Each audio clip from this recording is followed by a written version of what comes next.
What's going on, everybody? It's Kren42 here. Today we'll be reviewing Crucible, the new game released by Amazon Games. Crucible is a third-person shooter with some MOBA elements, sort of like if you mixed Apex Legends with Overwatch. Crucible was released on May 21st, 2020 in the US and slowly deployed to other markets over the next week. As of the time of recording on May 29th, 2020, I believe that it has reached worldwide coverage. Amazon sees Crucible as the next wave of competitive shooter, one which mixes player versus player and player versus environment elements. The TLDR of this review is that it's okay for a free-to-play game, but it has some glaring flaws that will keep it from becoming a competitive shooter or MOBA. I feel that this game is more of a cash grab than an honest attempt to make a new style of competitive game, as it blends elements from an already established brand such as League of Legends, Overwatch, and Fortnite without really innovating on these themes. This makes the game feel interesting the first few times that you play it before quickly becoming yet another generic shooter game. The gameplay that you'll see on screen is a Twitch VOD sped up 8 times, which makes the game look far more interesting than it is. This game suffered from empty lobbies during the days that I played it, only 3 to 5 days after release. Further, it's a generally slow-paced game as there are only a few points of interest on the map and a fair amount of distance between them.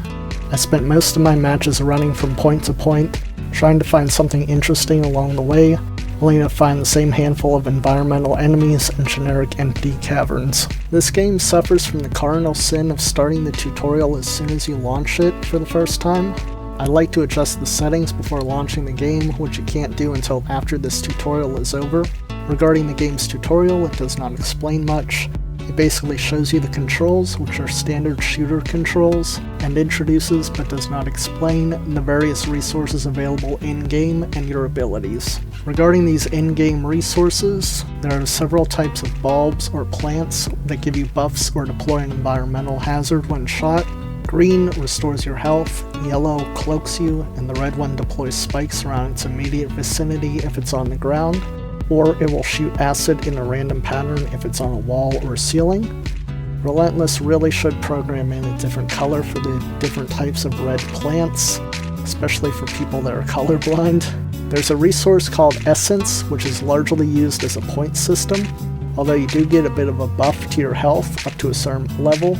Each character has different abilities, with generally a movement-related ability such as a speed boost, a shield or an item ability such as a shield or a drop crate, and a critical damage ability such as a grenade or fireball. The help menu, which is default mapped to the F1 key, gives practically no information on this other than that these abilities exist. There is a practice arena with a few of each type of monster in it, which quickly and infinitely respawn. However, I found no gameplay related value from this. This practice arena might be useful for YouTubers or competitive gamers who want to examine the game's mechanic. Speaking of cardinal sins in gaming, if you quit a match, you must wait for it to finish before you can start a new one. For example, I had to quit because of the insane lag that I got during one of my matches, only to find that my sole option after this was to rejoin that same match. Even quitting and relaunching the game did not resolve this issue. Amazon, this is not okay, especially in 2020.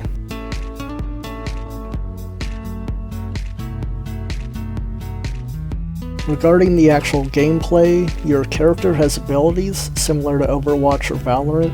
Maybe I wasn't paying attention, but it seemed like only certain abilities show a cooldown timer, whereas others you just sort of have to guess when they refill. Further, the character itself feels like they move slowly, almost as if they are lumbering. The health system has a mechanic that can easily be abused.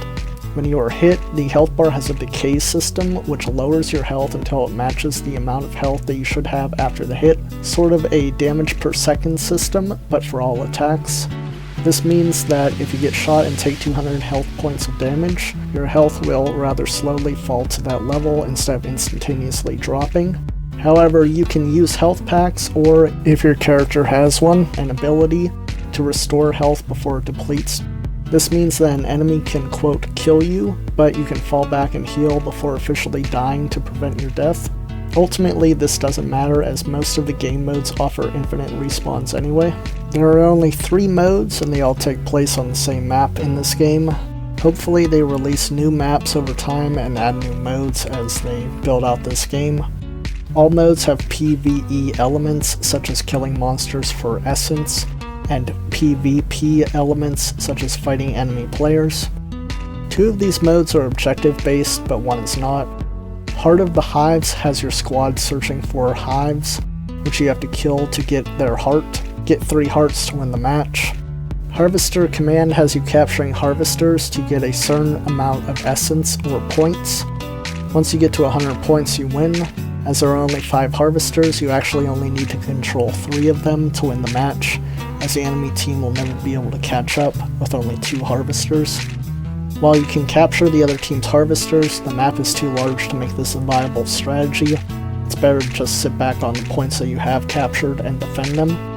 Interestingly, this mode is currently the only option available under the arcade setting, but I imagine that they'll rotate other modes in later on. Alpha Hunters is the only purely PvP mode, which is sort of a battle royale style sort of match.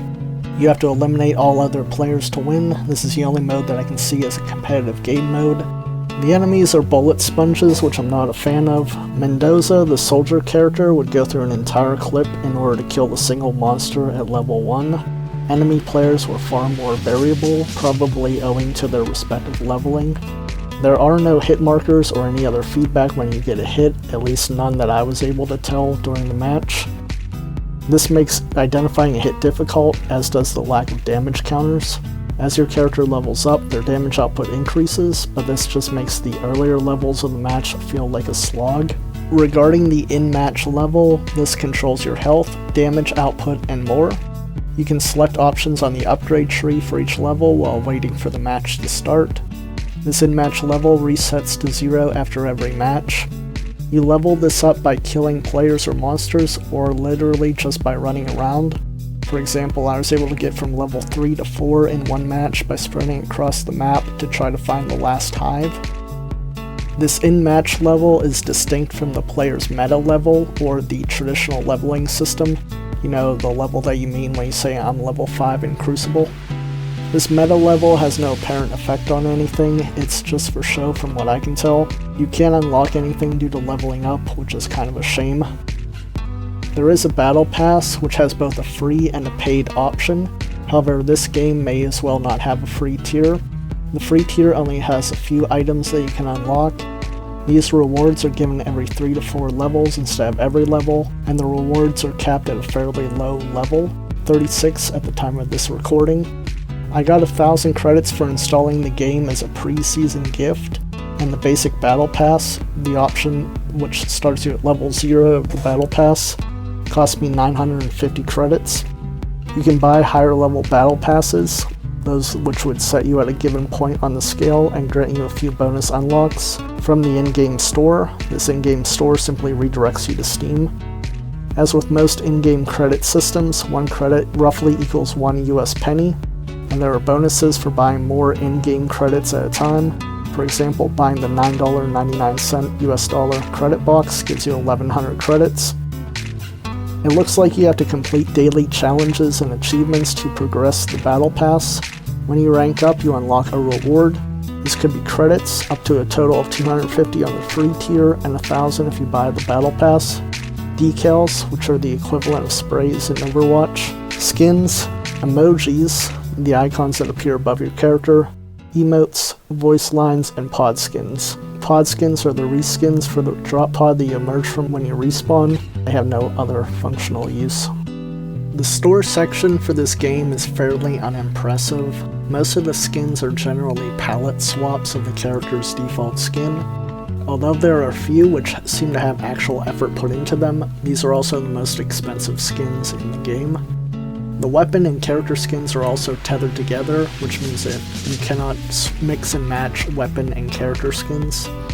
This makes no sense to me from a business standpoint, as if Amazon decoupled the weapon skins from the character skins, it would certainly make more money and improve overall customer satisfaction. I'm sure gamers will be far more willing to buy one or the other type of skin rather than a combo deal, especially when there's no price drop for that. The store offers a good selection of the other types of rewards, the aforementioned decals, emojis, emotes, and voice lines. However, given how few credits you earn out of the Battle Pass, as well as the cost of these items, you're definitely paying out of pocket for most of these cosmetics. At the time of recording, it costs 100 credits for a voice line or decal, 200 credits for an emoji, 500 credits for an emote, and between 500 and 1500 credits for a single skin. Given the lack of text and voice chat, emojis, emotes, and voice lines are the only in-game methods of communication beyond pings. This means that you must pay to communicate with your squad in a very poor manner instead of using a built-in chat client, which would be far superior. If the emojis and the emotes are meant to act as a communication system within this game, then they should be free or at the very least unlockable via a level-up loot box system. Even if this level up loot box system were to occur only at every 10 levels, it would be far superior to making somebody pay in order to communicate within the game. It also would not be very difficult to level up. I was able to get to level 5 in about an hour. Regarding the lack of text and voice chat, I find it inconceivable that this game was released in 2020, yet is somehow missing basic communication features. Sure, you can ping items or use an emoji or an emote, but this doesn't help you coordinate a battle or help plan an attack. You definitely are going to need to use Discord if you're playing with friends, and I guess good luck if you're playing with randoms, because you have no effective way of communicating with them. Overall, I'm underwhelmed at the lack of innovation in this game, even though it is a free-to-play game. It feels little more than a game that was cooked up in a focus group session designed to make Bezos the first trillionaire. I can see Amazon pushing game-related products on their website or inserting in-game advertising in the future for this game, as one of the characters has an ability which says drink a refreshing beverage to restore health. I'm waiting for this to change to Pepsi or Coke one day during a feature update. I'll leave the rest of the VOD playing in the background for anyone who wants to catch some gameplay, but since it's a free-to-play game with a very low system requirement threshold, you could probably just download it yourself to try it out. Consider using Shadow PC if your computer is too underpowered to play this game. There's a referral code in the description which will get you $5 off your first month of Shadow PC. Currently, Shadow is only $15 per month, which is less than the $20 that a meal costs if you're a delusional Twitch streamer.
If you liked what you saw, please like, comment, share, and subscribe, especially if you're interested in this sort of content. If you hated it, hit the dislike button and leave me a comment with what you didn't like. Constructive criticism is always appreciated. For those who didn't know, I also stream at least once a week on Twitch, Mixer, and YouTube using Restream.io. Restream will send out a tweet whenever I go live, so be sure to check me out on Twitter @cringe42 to get those notifications, and to also see random stuff that I post throughout the week. If you'd like to support me, please sign up for a Patreon or Float subscription. Links are going to be in the description. Thanks for watching, and I'll see you in the next one.